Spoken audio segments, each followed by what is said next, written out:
Hello મિત્રો, મારી YouTube ચેનલમાં આપ સર્વનું હાર્દિક સ્વાગત છે। આજે આપણે ધોરણ 3 સ્વાધ્યાય પોથી ભાગ નંબર 4 વિષય ગુજરાતી છે। એકમ 8 કીડી હતી કે હાથી હશે।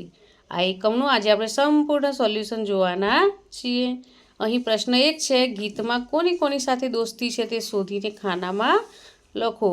તો ગીતમાં ઝાડ સાથે, પાન સાથે, પંખીઓના ગાન સાથે, દરિયા સાથે, કાંઠા સાથે અને કેરમ સાથે, હોડી સાથે અને મમ્મી સાથે। હવે પ્રશ્ન 2 છે, ગીતમાંથી જોઈ શબ્દ જોડ બનાવો। ગળ્યા ગળ્યા તો ગપ્પા સાથે દોસ્તી, રંગ રંગના કાગળ તો હોડી સાથે દોસ્તી, ગળ્યા ગળ્યા શેરડીના સાઠા સાથે દોસ્તી। હવે અહીં પ્રશ્ન 3 છે, ચોરસમાંથી ગીતમાં આવતા હોય તેવા શબ્દો પર ગોળ કરો અને ઉદાહરણ મુજબ ચિત્ર સામે લખો। અહીં પહેલું છે પંખી, બીજું છે હોડી, ત્રીજું છે શેરડી, ચોથું છે પાન, પછી બીજું આગળ છે કેરમ, પછી પ્રશ્ન 4 છે, પાઠમાંથી ઉદાહરણ મુજબ વાક્ય શોધીને લખો। તો ઉદાહરણ આપ્યું છે જીતવું, તો હું જીતી ગયો।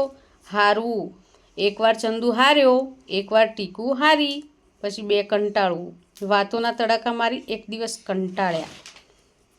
સંતાવવું, તને તો સંતાય નથી આવડતું। હાંફવું, એ થાકીને હાંફવા લાગ્યું। ઉડવું, કીડીવાળું પાંદડું ઉડ્યું। રમવું, એ ચંદુ ચાલને કોઈ રમત રમીએ।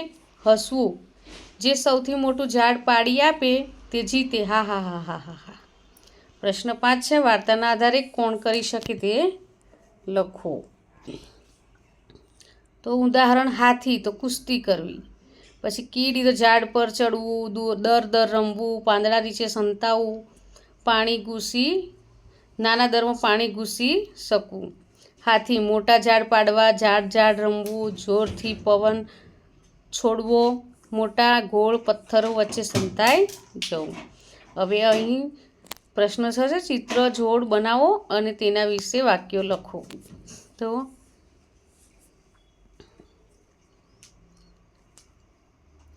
અહીં આપણે ચિત્ર જોડ બનાવવાની છે અને એના વિશે વાક્યો લખવાના છે। રસોડામાં બિલાડી દૂધ પીતી હતી। જીરાફ સૌથી લાંબી ડોકવાળું પ્રાણી છે। વાંદરો ઝાડની ડાળી પરથી કૂદ્યો। સસલું ગાજર ખાવા ખેતરમાં ગયું। ચોમાસામાં મોરના ટહુકા સંભળાય છે। હવે આગળ પ્રશ્ન 7 છે, ચંદુ પથરા જેવો કેમ લાગતો હતો? તો ચંદુ મોટા ગોળ પથરા વચ્ચે બેસી ગયો હોવાથી તે પથરા જેવો લાગતો હતો। પછી 2, કીડીને ચંદુ સાવ ભોળો શા માટે કહ્યો? તો ચંદુ ઝાડ પાછળ છુપાયો પણ તેની સૂંઢ અને પૂંછડી તો દેખાતા હતા, આથી કીડીએ ભોળો કહ્યો। વાર્તામાં કઈ કઈ રમતોના નામ આવે છે? તમે જે રમતો રમ્યા હોય તેના નામ લખો। તો વાર્તામાં ઝાડ અને સંતાકૂકડી રમતોના નામ આવે છે। હું સંતાકૂકડી, ગીલી દંડા, ખોખો રમતો રમ્યો છું। રામુએ દોરેલા ચિત્રો કેમ બદલાઈ ગયા? તો રામુએ આકાશનું ચિત્ર દોર્યું પણ રાત થઈ તેથી બદલાયું। રાતનું ચિત્ર દોર્યું, સવાર થઈ તેથી ચિત્ર બદલાઈ ગયું। 5, ચિત્ર દોરવા બેસેલો રામુ કેમ મૂંઝાઈ ગયો? તો રામુ ચિત્ર દોરતો હતો આકાશનું, જેના રંગો સમયની સાથે બદલાતા હતા, તેથી રામુ મૂંઝાઈ ગયું। અહીં પ્રશ્ન 8, કયા શબ્દ પર બિંદી આવશે? ગોળ કરી સાચો જવાબ લખો। તો રંગ, જંગ, આંખો, વંદન। પ્રશ્ન 9 છે, ચિત્ર પરથી ગઈકાલ, આજ, આવતીકાલ લખો।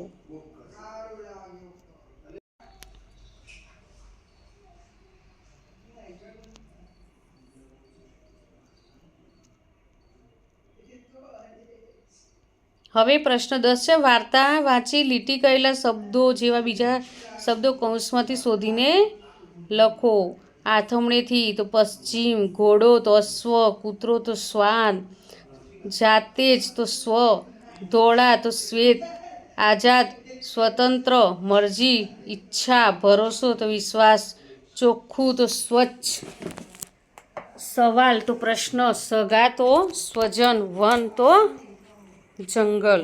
તો મિત્રો, અહીં આ એકમનો વિડીયો પૂરો થાય છે।